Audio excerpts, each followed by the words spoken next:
Hello, hello, hello, everyone.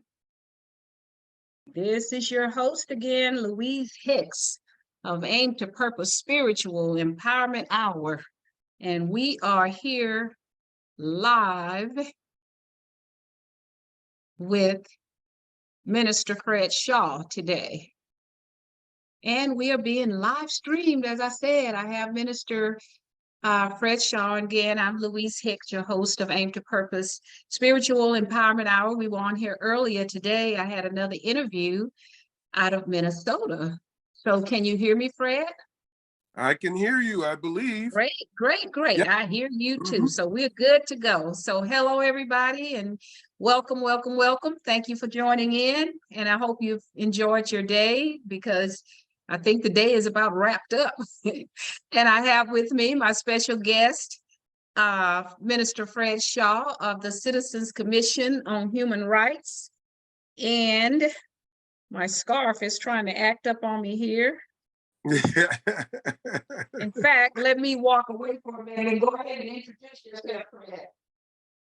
Well, I'm Reverend Fred Shaw. I'm the international spokesperson and director of public affairs for the Citizens Commission on Human Rights, a human rights watchdog group that exposes psychiatric abuses and things. And I am one of the voices that are out here bringing to the people information that you normally will not get listening to your regular stations, listening to your mental health people and things like that. We talk about the dangers of psychiatry. We talk about electroshock. We're talking about administering psychotropic drugs, things that people are overlooking and thinking that they can just depend on the industry to give you the information, and you assume that that information is proper.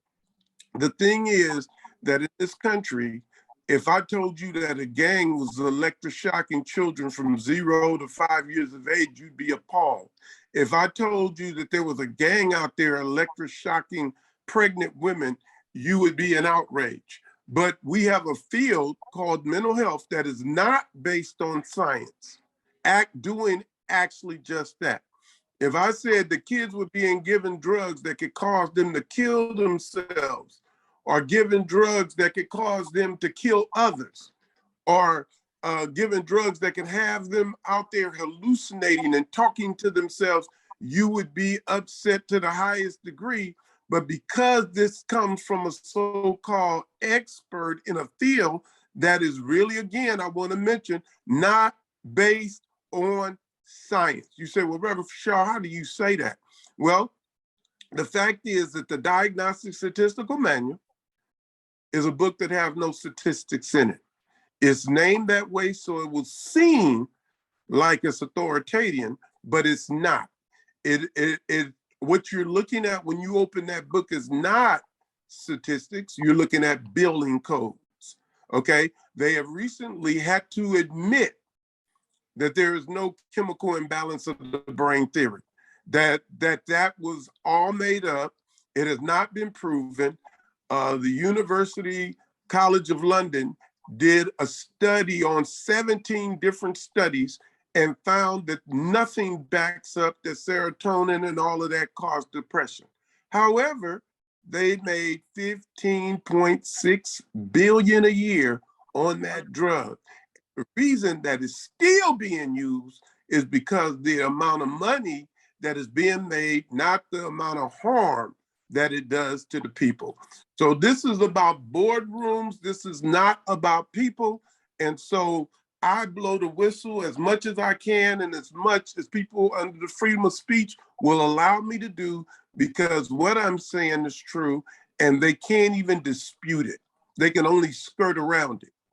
So, and the studies, if you go to CCHRINT.org, the studies that back what I'm saying and stuff, you can find it right there.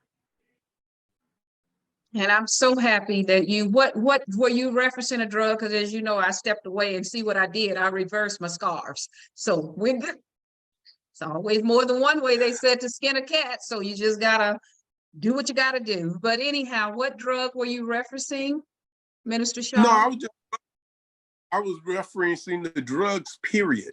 Oh, I didn't name Ritalin or Adderall or, two of the most prescribed drugs for children for ADHD and stuff like that. But people don't know that those drugs are basically in the same category as cocaine and meth and have similar properties in them. And so, we're giving our kids those type of drugs when we were supposed the country that just said no. But it's just say no based on who's making the money selling the drugs, because as long as you have a license, even if the drugs have not been found to be effective, you can still prescribe them. Unless absolutely.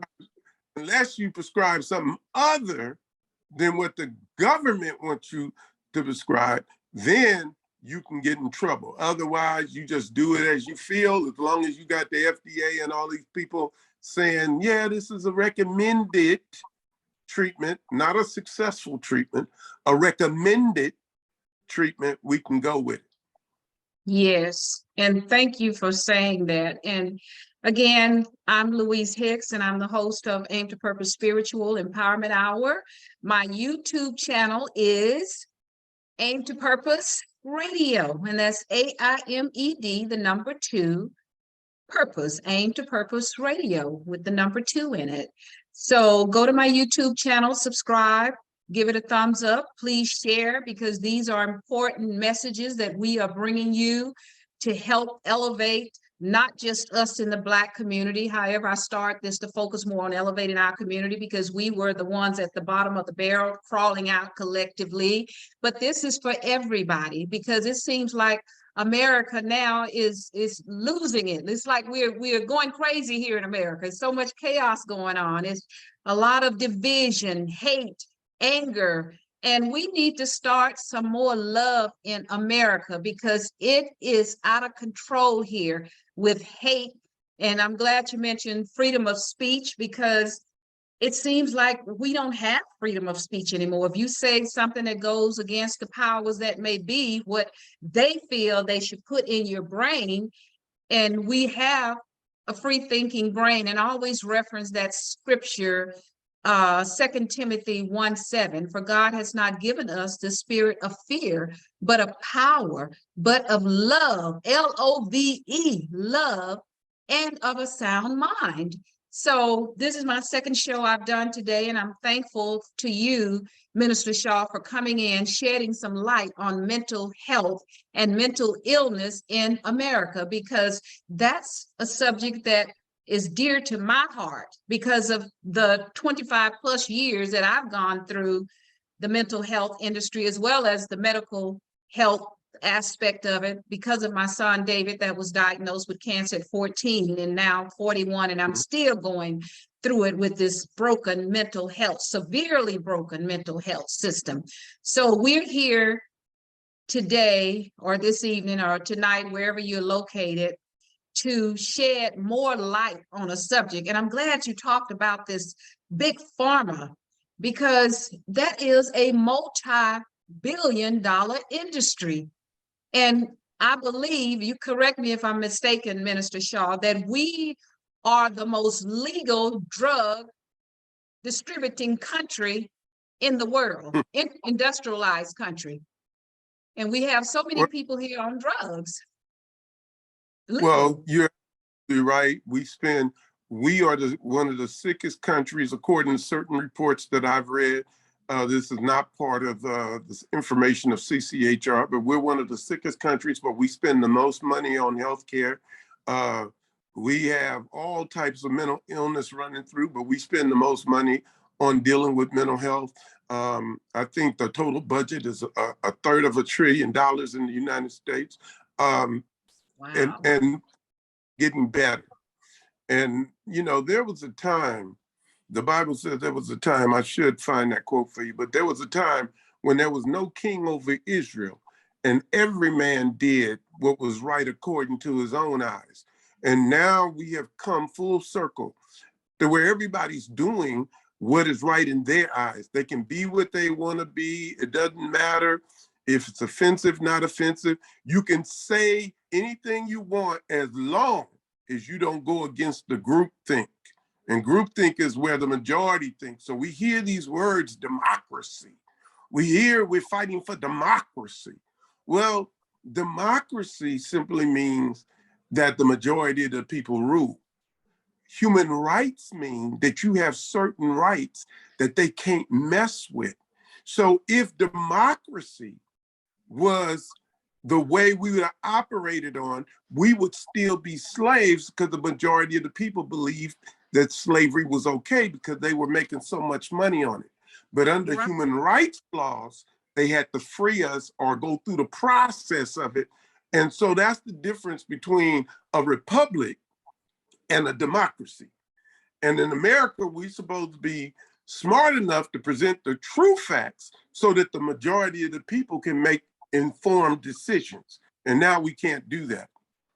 Absolutely. And that's so sad because you said we're supposed to be free. And when I look around and I see my 72 years of being here on the planet and the things that I have gone through in various aspects of my life, be it employment, housing, medical, almost every walk of my life, every aspect, I ask myself on a daily basis, where is the freedom for us as Black Americans?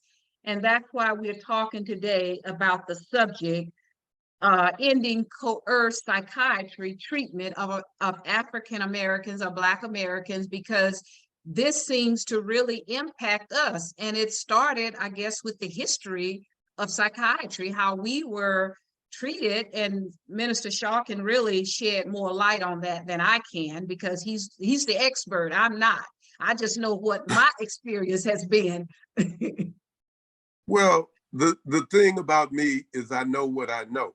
And, you know, people can debate me on all of the functions of the brain. People can debate me on certain aspects, but the part that I know is what I know. When you come to racism, I can tell you that starting with Dr. Benjamin Rush, who was considered the father of psychiatry, deep in his thoughts, even though this man was supposed to have been an abolitionist, even though this man was supposed to be part of the free the Black people or not have slaves, he had slaves, and he was the one that came up with the word negritude that said that Black people's skin was dark because they had a condition akin to leprosy, that white people should stay away from them, and that the only way to know if a Black person was sane or cured of a disease is if he turned white.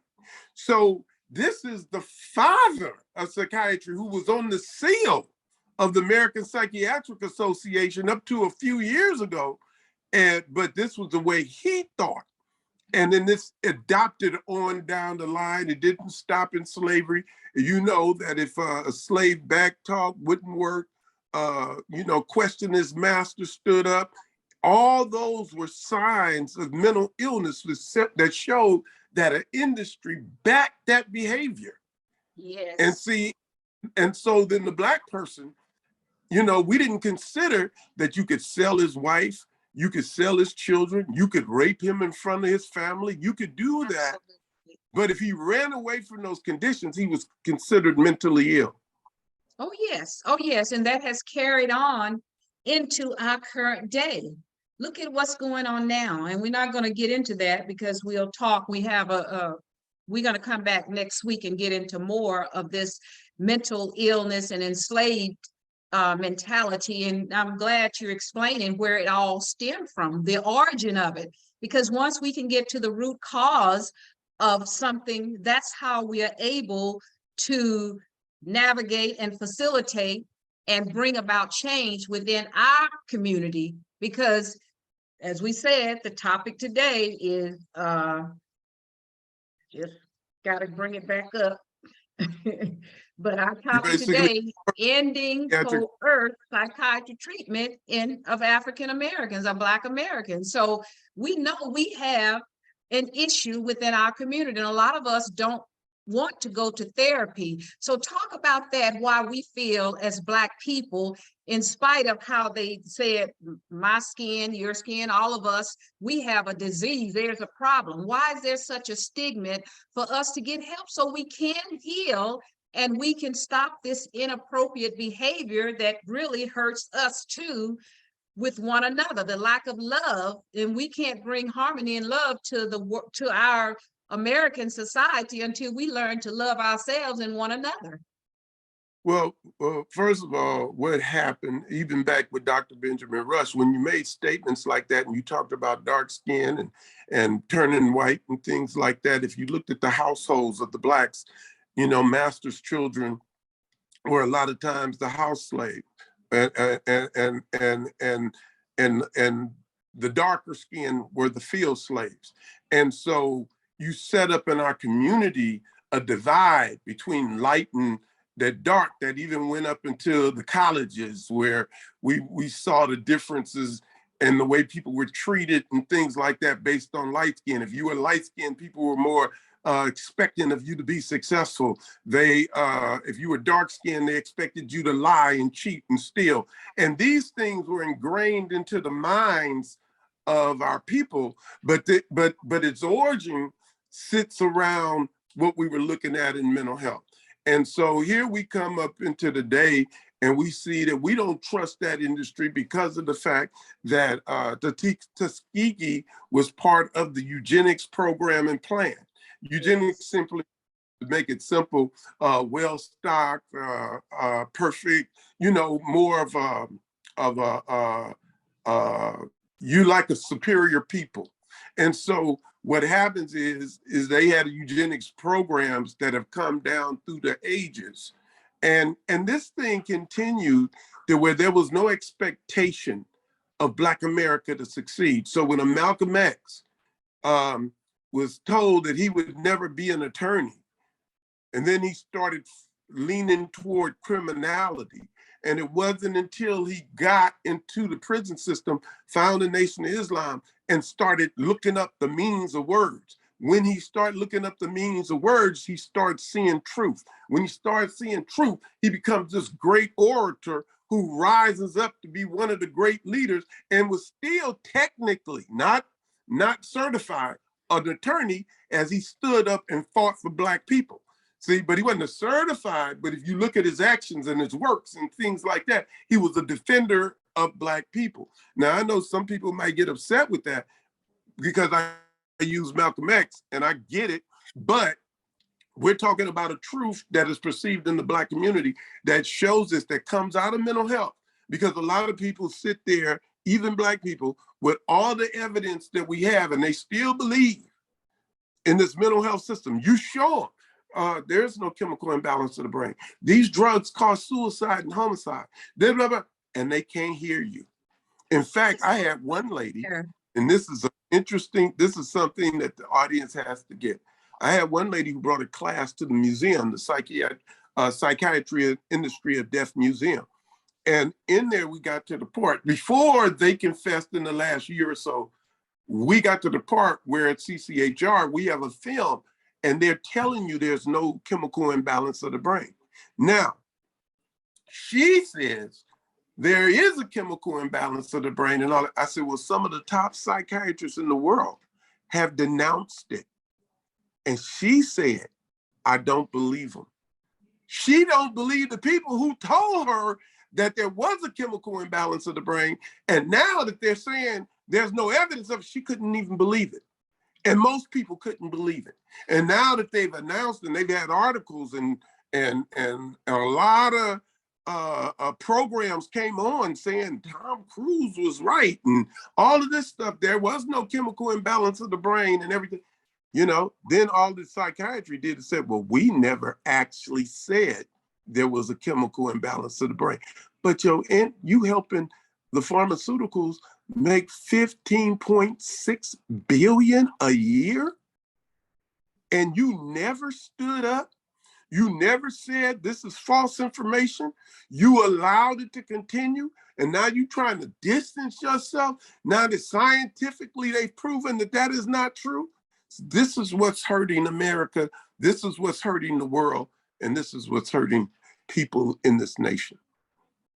I agree with you 100% because it's so sad that we hear this on the commercials. That's some of the side effects.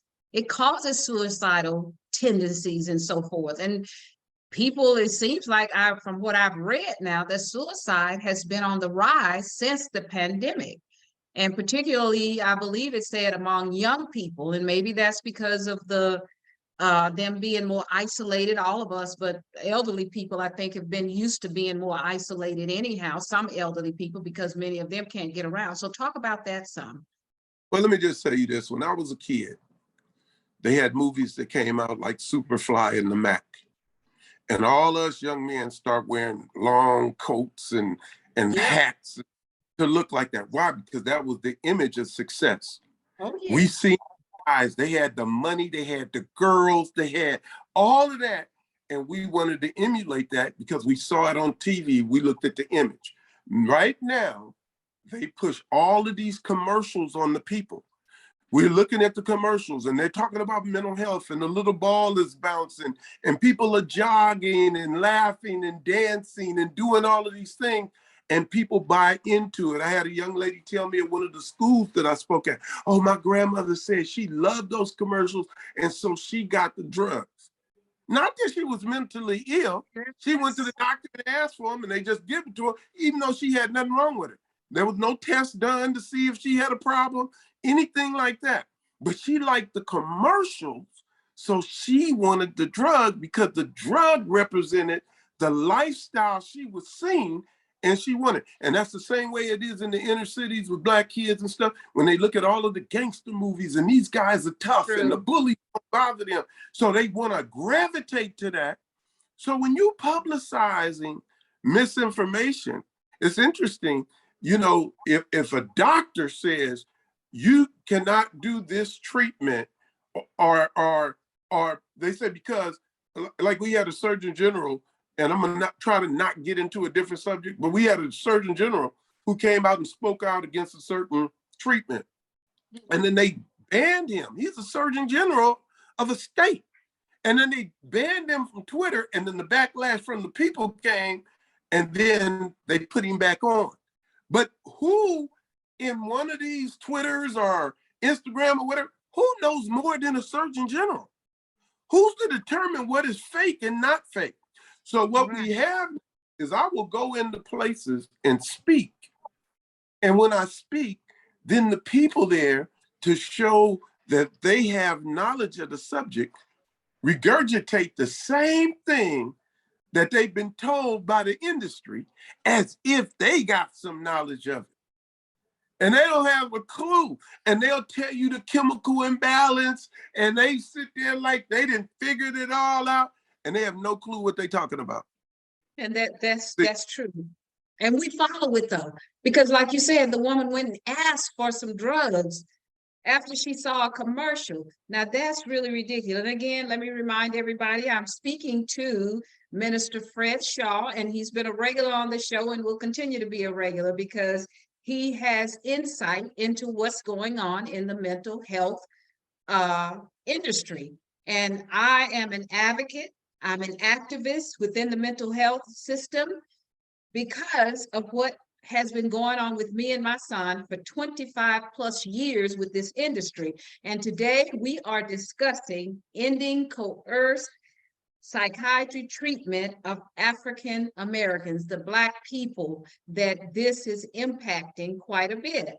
And that's not to say it doesn't impact others, because it does, but this happens to be our topic today.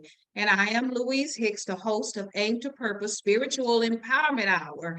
And my YouTube channel, be sure and go there, Aim to Purpose Radio, and that's AIMED, the number 2, Aim to Purpose Radio. That's my YouTube channel. Go there, subscribe. There's lots of information that's available to help us to elevate ourselves. Give it a thumbs up. Leave some comments. Tell us if you have an issue that you'd like for us to discuss that will help our community elevate, because we need to come from the bottom, and we are empowering ourselves now. And as we gain knowledge, the more empowering we are going to do for our community to bring our children out of this and stop all this medicating of our children if they don't need it, like we talked about earlier. And I can share with you about my daughter when she was in elementary school, and my son David had cancer, was diagnosed with a rare bone cancer in his leg. And my daughter was acting out at school. He was 14 and she was only 6 years old, 5 to start. When it started, she turned 6 and she was acting out, and only naturally, because she wasn't getting the attention she needed from me. I'm focused on helping him to heal and trying to figure out what is this cancerous disease that he has. So her school, a Christian school where she was trying to get me to put her on Ritalin. And fortunately for me, and Ritalin is candy cocaine for children. That's all it is. It's candy cocaine, because they're trying to say she had ADHD, attention deficit hyper disorder. And my daughter didn't bit more have hypertension, a hypertension deficit disorder. I hope I said it right, ADHD, than a man in the moon. And if I had not been the type of parent to go and do my own due diligence research, I could have had my daughter hooked on Ritalin, because that's what, and this is a Christian school. So we have to be careful, parents, what we are doing when we are taking our children to these doctors, and they're telling us that our children have a learning deficit or a learning deficiency, and they want to put them on drugs. And if you think about it, look at the educational system. Who wouldn't be bored and fidgety in class? We have a poor educational system. And the first thing they want to do, if the child is bored in school, instead of changing the curriculum, the educational system, they want to go and put them on some drugs like Ritalin. But I refuse to do it. I took my daughter to the doctor, her pediatrician. She referred her to a social worker. We went to see the social worker. My daughter's 6 years old now, sat there and crossed her legs and said what was wrong with her. We got to the root cause of it. She wanted to be sick like her brother, because everybody was giving him all the attention. So that was the root cause. She didn't need any medication. So I started giving her more attention, because I did have a support system that was helping me. So that's one of the issues we are facing.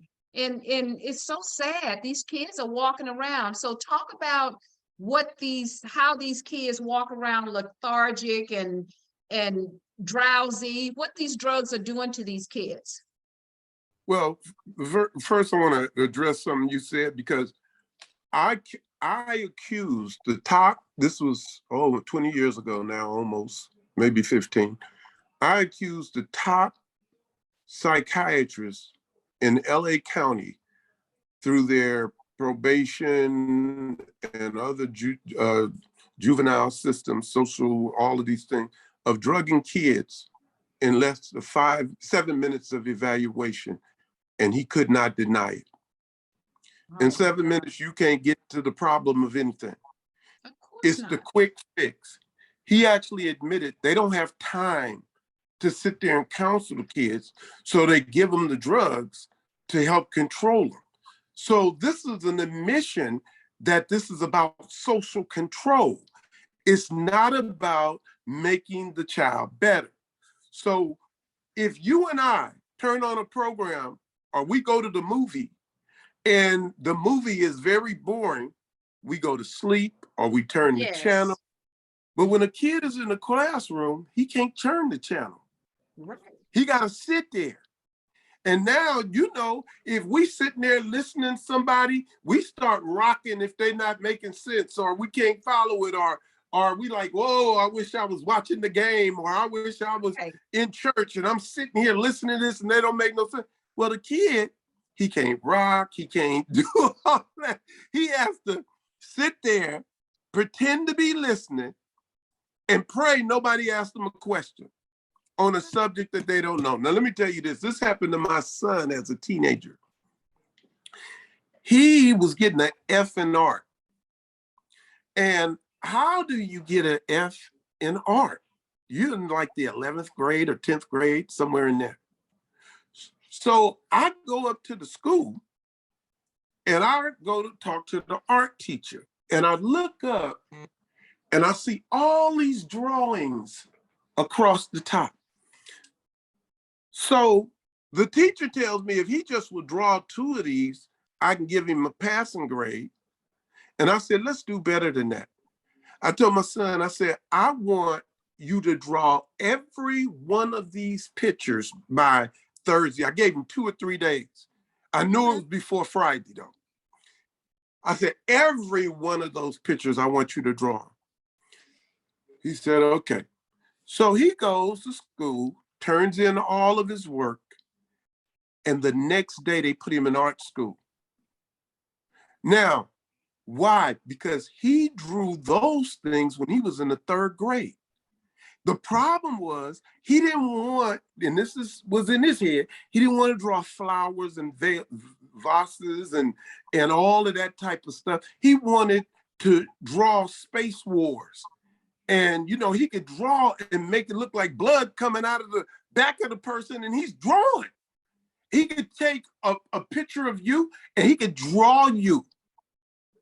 Yes. And so, but the teacher apologized to me and he said, I never saw him do any work because he thought it was gonna make him less a person to draw pictures of jars and bottles and flowers, so he wouldn't do it. See? Very talented though. Very talented. On comic book. Yes. You know, but we fit everybody in this little box and we never consult their understanding. That's it. And stuff. And then what I did is I said, now let me show you why they draw all these little circles and stuff. I say, they do that just in case you get in trouble and you can't get your shapes right. Now you can use these circles as the standard and then you draw the line up and down and stuff. And now you can start putting in, he said, oh, nobody had ever explained to him why he even needed to know the stuff. And the moment I told him, I'm not an artist. I wish I was, but I'm not. But the moment I told him the purpose of it, he was able, then he didn't even have no more issue with it. It was like cheating to him because now he could, if he didn't know how to really do it, he could just draw the circles and stuff. This is the way we have to start teaching our kids. And I'm telling you these stories because when we're looking at what we're facing and we're seeing, and because see, Black kids are like 16% of the school educational system across the nation, but we 30-some percent was put in special ed and things like that. So I'm bringing this up so that they understand, that the audience understand, just because your kid is not fitting in the box they trying to put him in does not mean that there's something wrong with him. That's so true. I would have been told that I couldn't do mathematics. And so what happened was my dad, he was a brilliant man, street dude that was a brilliant man. So my dad would tell me, he said, I will pay you every time you can outcount me. He said, so we're going to take this group right here, and you, if you beat me to the number, the chairs that is, I will give you that much money. So if it was 36 chairs and I beat him, I get $36. So that's you imagine, I'm counting. And he'd be talking to somebody and I get to 32 and he said, oh, it's 36. And he kept doing it and I couldn't figure it out. And he said, okay, you see, this is why you learn multiplication. You see it's 6 chairs this way and 6 chairs that way. Well, 6 times 6 is 36. So all I have to know is that. After that, in 1 week, I knew all my timetables because now I knew why I needed it. Absolutely. See, I have time. So I remember the first time he had to pay me, it was something like 5 rows deep and 8 across, right? So I looked at him and I said, Dad, so you want to do our little race? And he said, yeah, and I called the number before we started. and he gave me the money. You know, he said, well, we won't play no more. he gave me the money.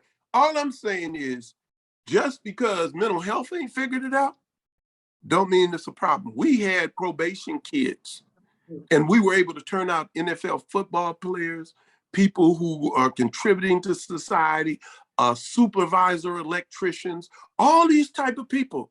that we turned. Our football player played at USC, played in the National Football League. What? These were kids that they gave it up on. And that football player was supposed to go to continuation school and be given medication.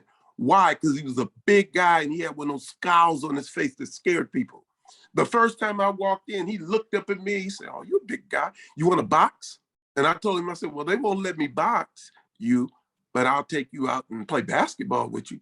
I saw how quick he was and strong he was. He wasn't as good as me because I was almost at one time pro level. But I could see the quickness. I could see the strength. I could see he had these things.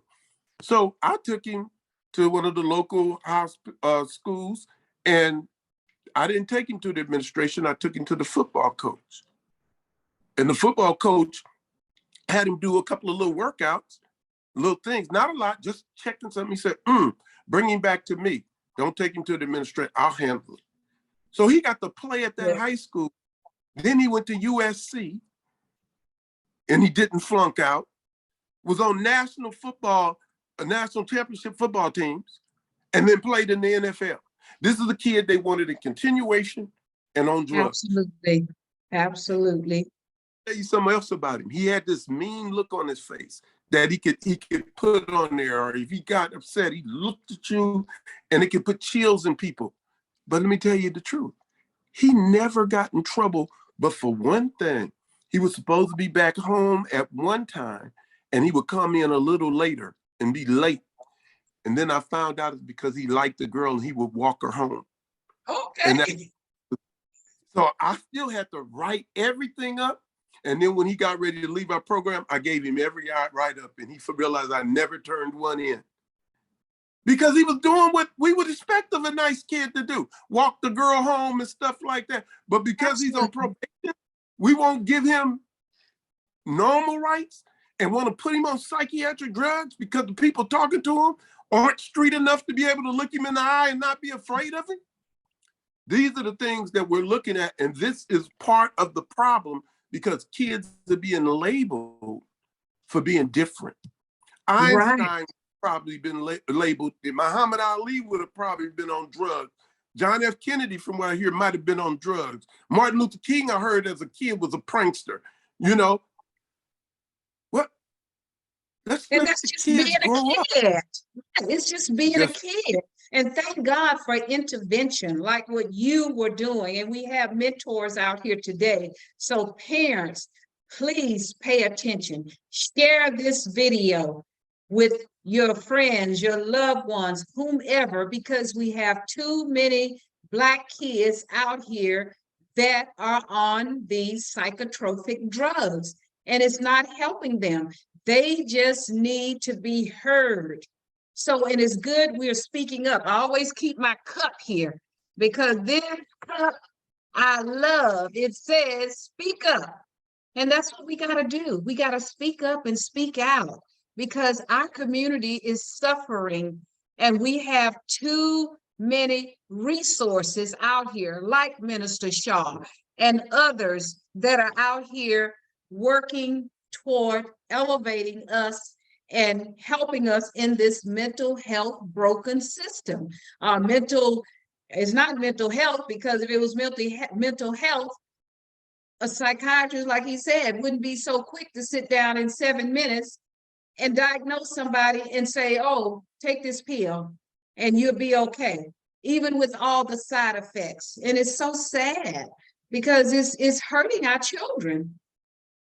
Well, the thing is that if it was mental health, our kids would think faster, clearer, we would be smarter, our IQs would rise. It's not that, it's mental control. And what happens is in this society now, we mislabel things. It's like when the Jews were being exterminated, they called it racial hygiene. They made it seem like it was a clean thing. They wasn't telling you, we just murdering people. But what we're doing is cleansing society of the unwanted.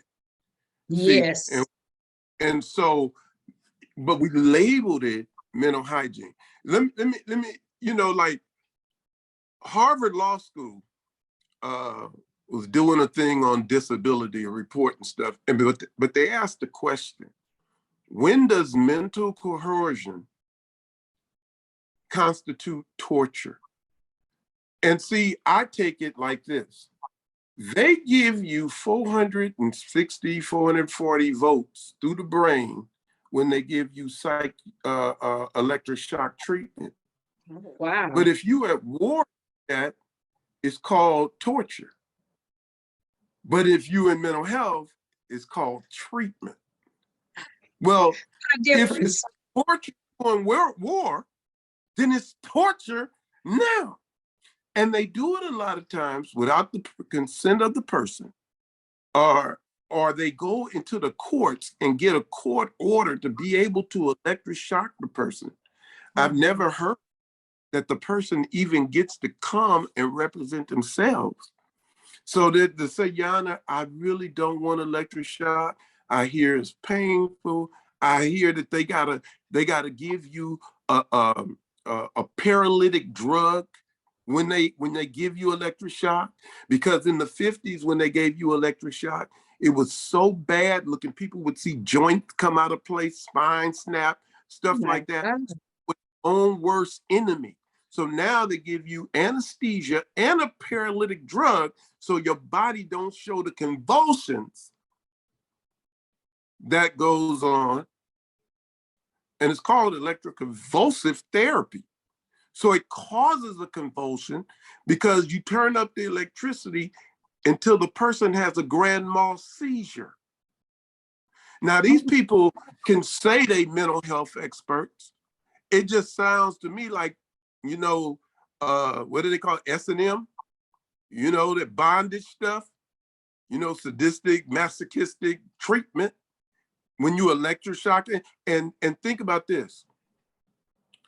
This treatment can destroy 1 million brain cells in your mind and mine, in my brain and your brain. Now, if they do that to a child, that child not only has 1 million brain cells destroyed, but all of the cells that would have developed off of that. So you basically kind of stunt their growth and make them a mental health patient for life. This is what people got to understand about this stuff. When I went in, I was depressed because my mother was murdered. And I was depressed. Then they give me a drug, and now I'm depressed, and I'm having hallucinations. Then they give me a drug on top of that, and now I'm thinking of committing suicide. And then I commit suicide. And then when we look and say, what was he taking? We look at the drug and the side effects say can cause suicidal tendencies and actions. And then we say, well, I wonder why he killed himself. Well, the drug says it. Right, it's obvious. That's what it says it'll do. Suicidal tendencies. So what we have is people who might have a brain tumor, but they call them mentally ill. We might have thyroid problems or urinary tract problems, because those can mirror mental illness. We might have, instead of a depression, we might just have anemia, making us sluggish and things like that. It is time that the American people wake up, join hands with CCHR, and because we have the data, we have the museum, you've seen it, we have the books, the tapes, we have all of that stuff. Some of these tapes that won awards as documentaries and stuff. So we got the data. They don't have to listen to these people. Why is it I'm a minister? Why is it that I can debate them in their field when I'm not a mental health specialist? But I dare them to try to debate me on the Bible as a minister. You see what I'm saying? So if they had a science then they would be able to push their agenda, but they don't. So when I go to Africa, China, London, United States, Canada, Mexico, they can take my blood and they say, oh, you're diabetic. Why? Because they're dealing with science. You see what I'm saying? They have proven drugs that upon test can bring your sugar down. That's a science. But this stuff, we give you a drug and pray you be okay. That is not cool. And many of our brothers and sisters, they got messed up messing with them psychiatric drugs. Yes. See? So Sure then they won't even take responsibility. It's like they waiting for them to go out and do a murder or something. Then everybody say, see, mental illness is real. Yes. So I'm just pushing this out and so that people will understand it. But we don't know. It is, when you talk about involuntary hospitalizations, it counts for 54% of admissions to psychiatric inpatient settings. And these people are forced to take these treatments. Black patients labeled with mental disorders and presented to hospital emergency departments across the US are 63% more likely to receive chemical restraints than their white counterparts. Now, what would you call that? Sounds like racism to me. Well, it's like, if I plant it in your head, it's like this. I'm just putting it in practical terms. Remember how everybody loved Little Ricky when we was growing up? And Little Ricky was all this in a bag of chips. Yes. And then as we got older, we found out Little Ricky was stuck in the same old place he was when he was in the 8th grade. Now he's in college. He should be in college, but he's hanging. Well, that's kind of the mentality. What you thought was important, who you would kill yourself behind when you were a kid, and all that, when you see him as an adult, you say, who is this? Well, I used to like him. So we got to be careful on how we're indoctrinated into this stuff to believe it. And that's where the problem is coming.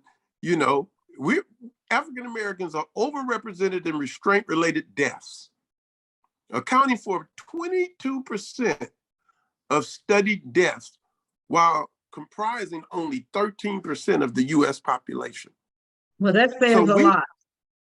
It absolutely sounds like genocide too upon us. Genocide, eugenics, and we've talked about that in the past. And you think about that, it sounds like genocide and eugenics and trying to exterminate us, because we are coming into our own now, and we're starting to read more. We're doing more due diligence. We're exercising our brilliance, because we're not unintelligent people, even though some of us don't use our common sense, and we are out here not being held accountable to anybody. We have inappropriate behavior and all that stuff. The root cause stem from being enslaved and never getting healed, or it's just generation after generation. But a lot of us are waking up now to understand that this stuff is by design. And the psychiatry, the mental health system is gravely flawed when it comes to us particularly. Well, and it's even more flawed when we won't even look at the data and see what is actually going on. We believe the hype that comes to us through our TV. Many people have said it, but when you look at TV, remember, it is a vision, and we get it through programming. That is a good analogy. When we're looking at the TV, they are telling us a vision that we're supposed to see, and they tell you today's programming was given to you by whatever commercial that paid for that time. So I like the way you put that, television, because that is what it is. It's telling us the vision that we're supposed to have, And at the same time, when they say programming, they're programming us to accept their narrative of what our culture should be. But nobody else allows you to give them the narrative of their culture. And it brings back something that when I was taking a glimpse, I didn't watch it all, of BET Awards.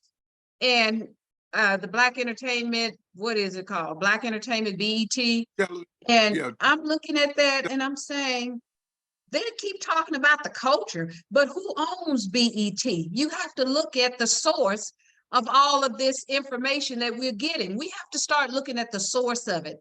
And who owns BET? BET was sold and it's not owned by Black people anymore. So why are we allowing another group of people to educate us on our culture? We're not allowed to educate anybody else on their culture. So that's when you quoted those statistics about whatever the percentage was, and the percentage we are in America, we don't even measure up to that percentage as a group, ethnic group. But yet, when it comes to the percentage of our people who are given all these drugs, that's overwhelming. And you just gave those statistics.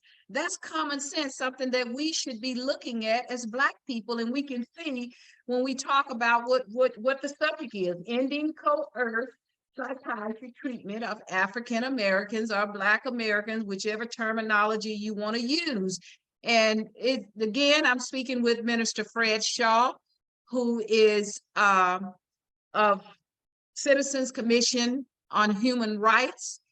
And he is giving us some great information today. And I'm Louise Hicks, the host of this podcast, Aim to Purpose Spiritual Empowerment Hour, my YouTube channel. Please go there, subscribe, share. AIMED, AIMED, the number 2, Purpose Radio. That's Aim to Purpose Radio. And share these videos that we have out here, because it's elevating, and you can just share them to don't just share them to Black people, you can share them to other ethnicities too, because we all need to grow together so that we can bring some type of peace in America, because America is in a chaotic, bad situation right now. It's sad. So go ahead, Minister Shaw. We have about, well, I guess 5 or 10 minutes left. Okay.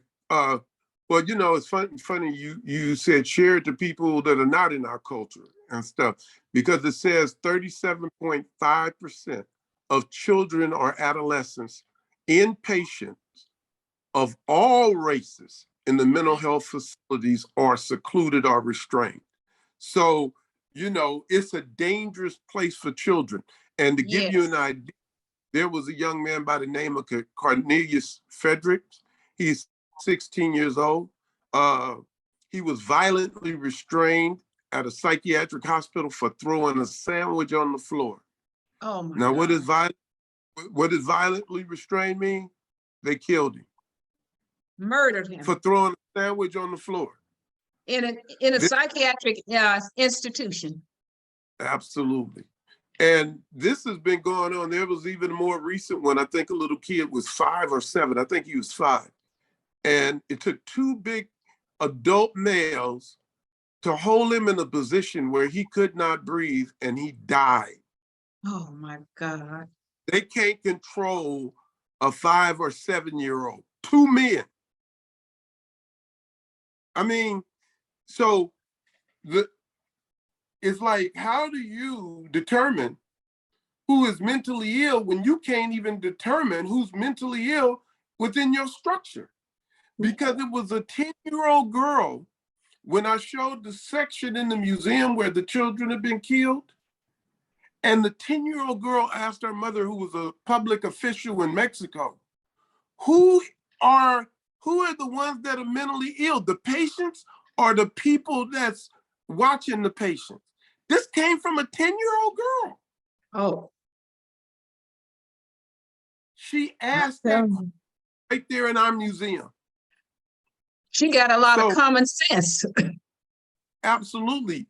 And the problem is, the more these young kids come thinking for themselves, the more they're going to clash with this mental health system.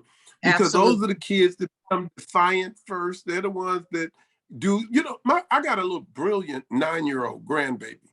And She born on my birthday. So she get everything she got honest. Okay. But this girl went to school one day and she just started singing. And the teacher wanted her to stop singing. She wouldn't Mhm. stop. And then they went and got the counselor and the principal, and she Oh, wouldn't stop. And somebody called her mother, and when her mother walked in, she stopped and everything. And my daughter was telling me about this, and I said, now I think she was 7 when this went down. She's 9 now, so I think she was 7 when it went down.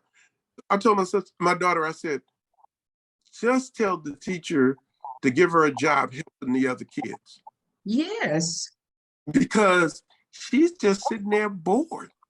that's She's it. just, they had already skipped her a grade.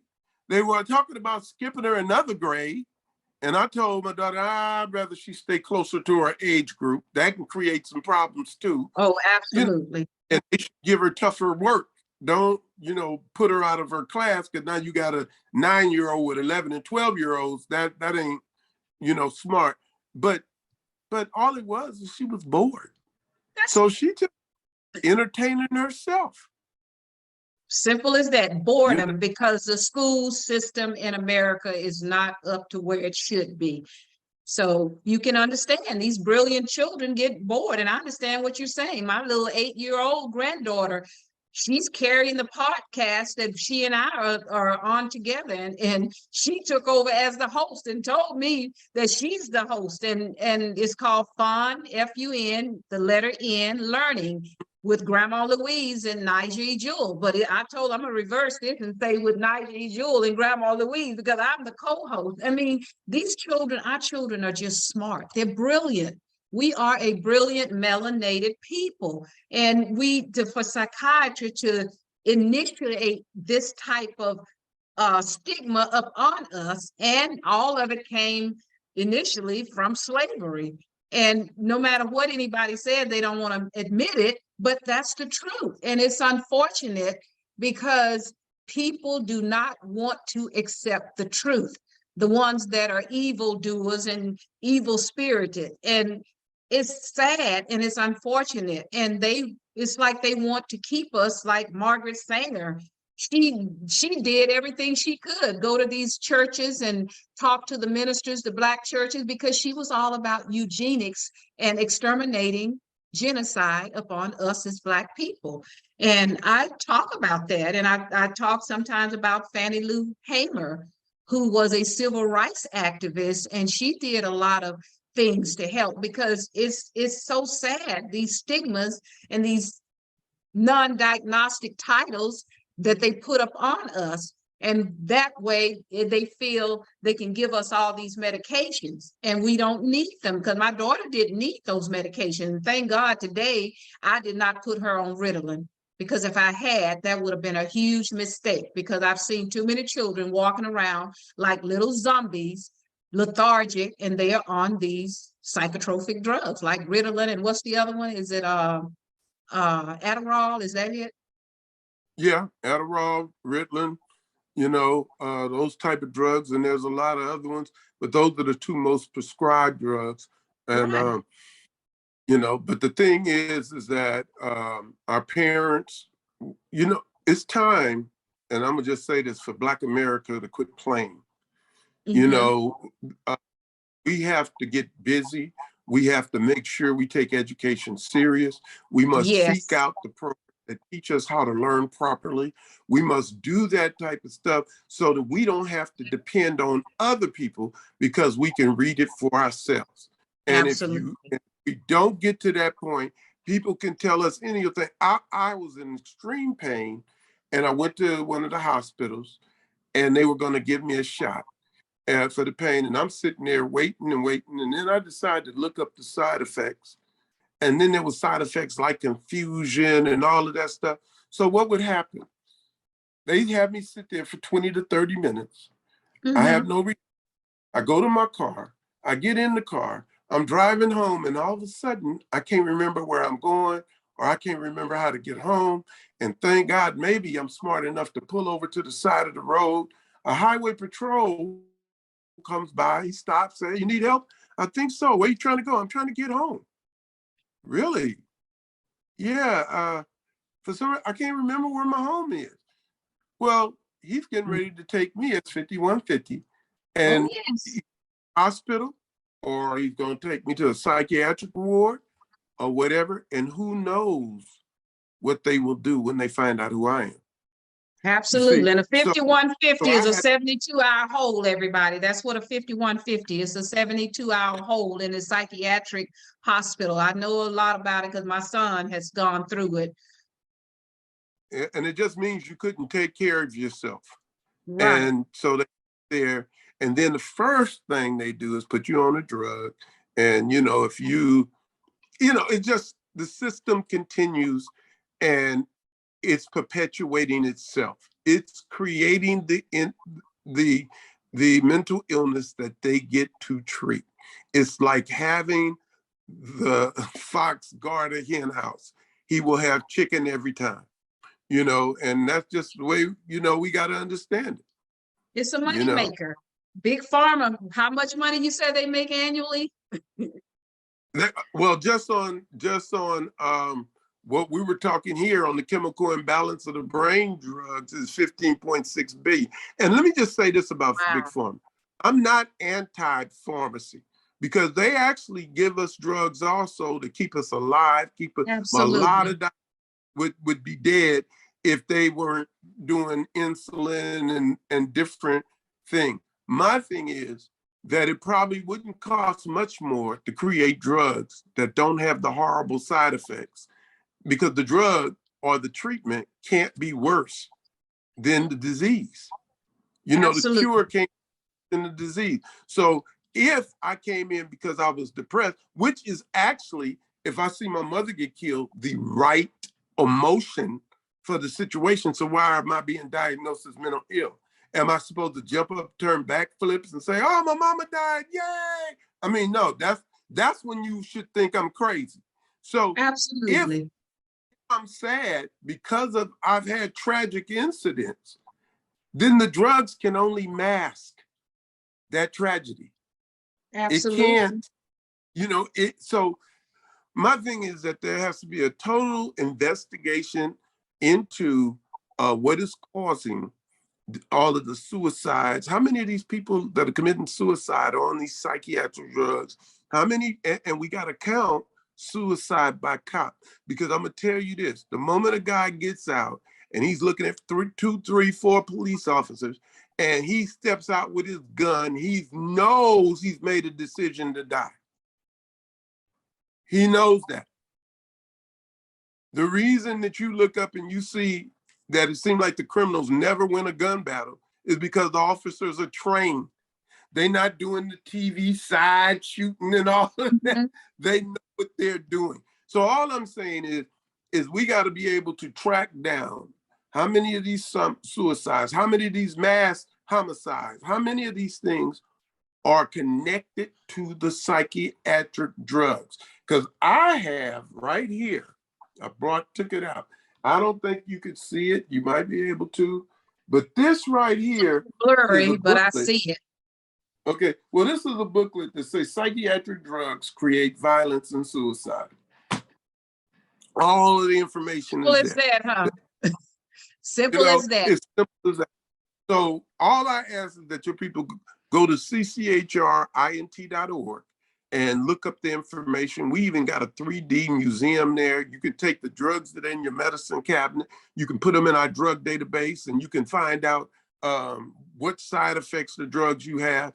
There's children's campaigns. There's a lot of information that you can learn about this field.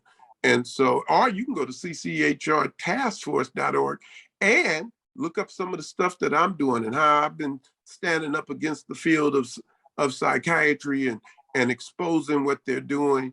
And so, and if you want to contact me, go through Louise Hicks and her show, and she will get you to me, and we will help you the best we can. Some of you might have children, or a lot of stuff involved in this, parents, whatever. But I know this: I've seen adults who could barely talk and move in the hospital being put on Zoloft. To do what? Sad, sad. I've given stories about my mother who passed away at 92, and I had to help her.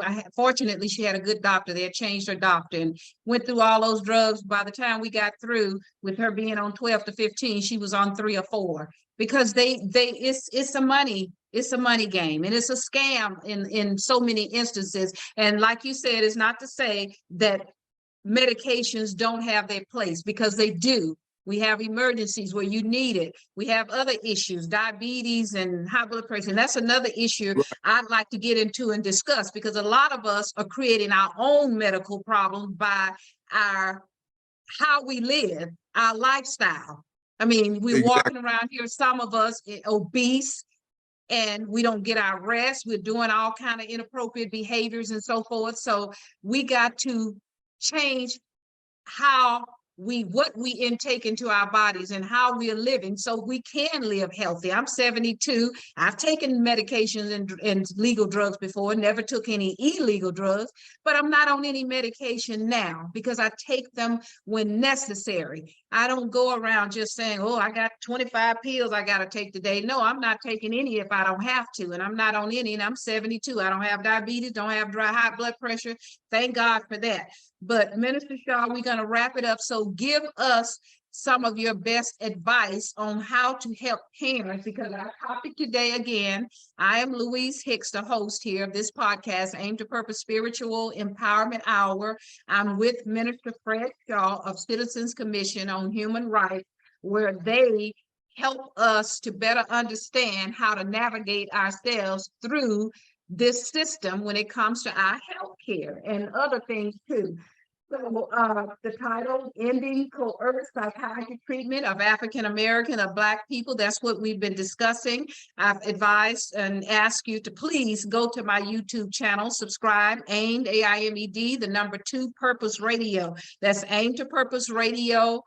YouTube, give a thumbs up, subscribe, leave some comments. And Minister Shaw has given you how you can contact him. He's given you the name of the task force, in which I am a member of that task force as well.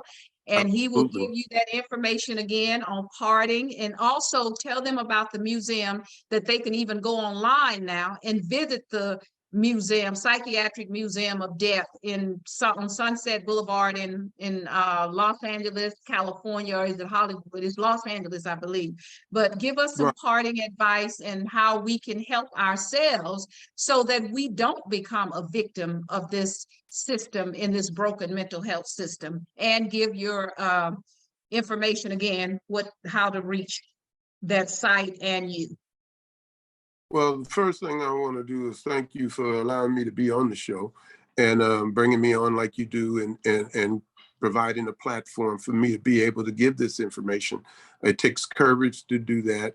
And so I thank you for not only being a member of the task force, but for creating this opportunity for me.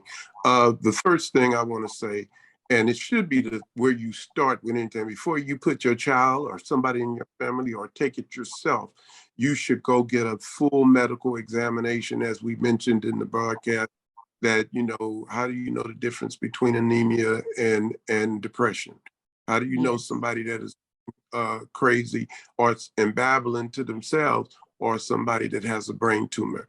And a lot of things, from the thyroid to the urinary tract, can cause or mirror mental health type symptoms. So the first thing you do is go get checked out.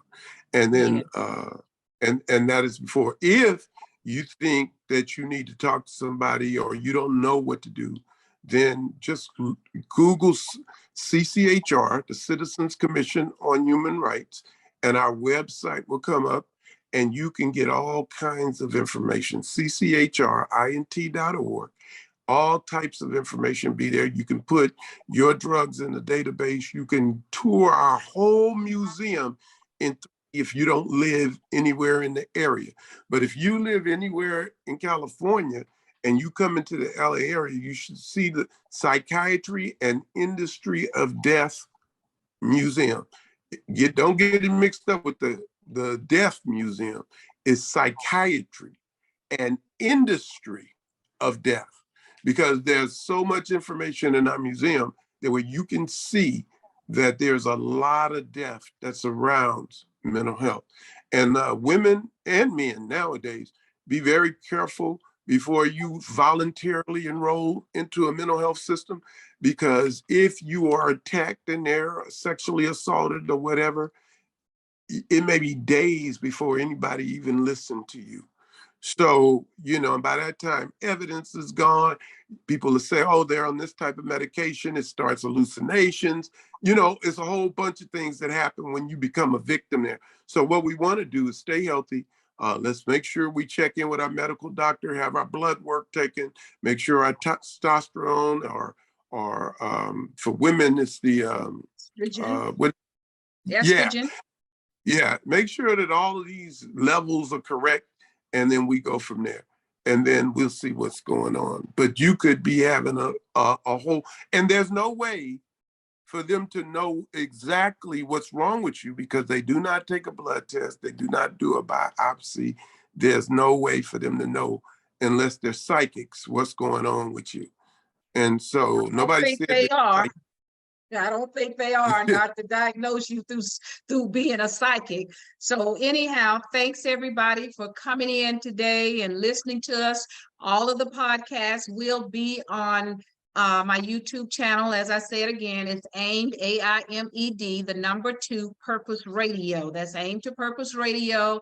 And you can go to YouTube, find it, subscribe, give it a thumbs up, share this information, because it's vital information that could save you from becoming mentally ill. If you're not, because some of these drugs, if you get on them, if you're not, you might just need talk therapy.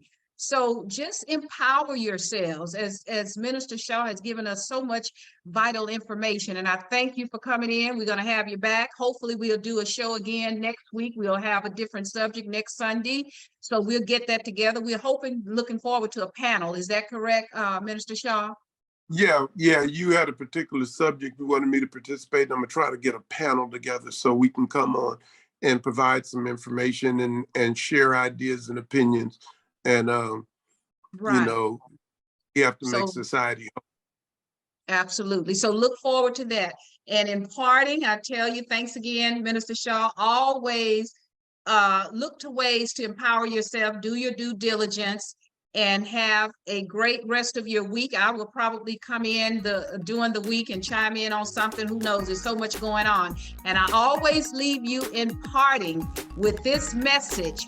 Your power lies within you. Let it loose, because your destiny is your command. And with that said, I love you all. Thank you for all your support, and have a good evening and a good rest of your week. And thank you, Minister Shaw. I appreciate you so much. You're welcome. Bye-bye. And we'll be in touch.